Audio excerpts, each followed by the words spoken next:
Hello everybody and welcome back to Beginner's Guide to Blender, and today I'm going to be showing you how to make a simple rain effect. So the first thing you are going to want to do is delete your main cube, obviously, and then you're going to want to add in a plane. You're going to scale up that plane and then move it upwards. Once you move it upwards, then you're going to go to the particle settings and then add a new particle system. As you can see, it now has a sort of rain effect. So it looks a bit small, so we're just going to scale up the plane a bit more. And then, as you can see, the raindrops look a bit smaller, so that's pretty good.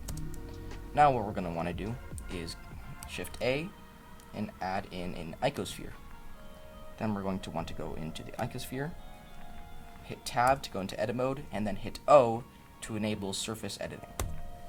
So now that we have that enabled, we're going to click the topmost point of our icosphere, that's right on the top there, hit G and then Z to move it upwards. So now as you can see, we have a nice little raindrop look to it. And then we're going to want to go back into object mode. Then we're going to select the plane, go to the particle settings, hit render. Render as halo. It's rendering as a halo right now, so we're going to want to change it to object. Then go to the instance tab and change it to icosphere. So now as you can see, it is emitting the icosphere that we made. Alright, so the next thing we're going to want to do is change the look of our raindrop. So it kind of looks just like a piece of plastic right now, so we're going to change that. So the first thing we're going to want to do is first shade this smooth. So we're going to select it, and then shade it smooth. So it already looks a lot better. But now we're going to go into the shading properties tab. And then we're going to go to our raindrop. As you can see, it looks plastic right now. But what we're going to do is we already have this little thing here. We are going to go ahead and get rid of that. And then we are going to Shift A,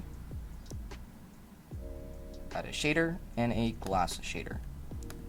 Take that, change the IQR to about a 1.35.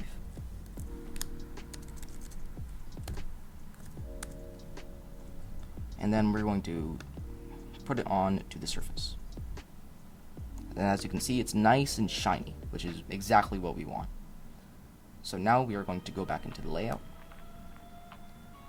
And now if we go into the half rendered view, you can see our nice little raindrops are falling down to the ground. So now what we're going to do is go ahead and add in a plane. This is going to be our ground. We're going to scale it up. And then we're going to add a new material property. Add an image texture. Go ahead and choose the file you want to be your ground. I'm using a simple asphalt texture. You can find the link to this picture down in the description below. Go to my downloads, and it should be called asphalt.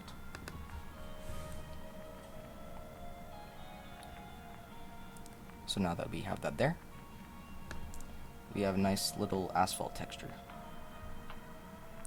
So now if we go to the rendered view, go to our camera, and we can see our rain falling down to the ground. So now what we're going to want to do is go to the world properties tab, change the color to like maybe a brighter color so that you can get the reflection of the raindrops. So now we can go ahead and go to the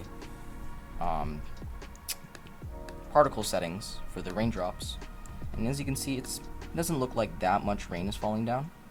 So what we're going to want to do is go ahead and change the number to about maybe 10,000. That is a bit too much, so maybe 5,000 could do it.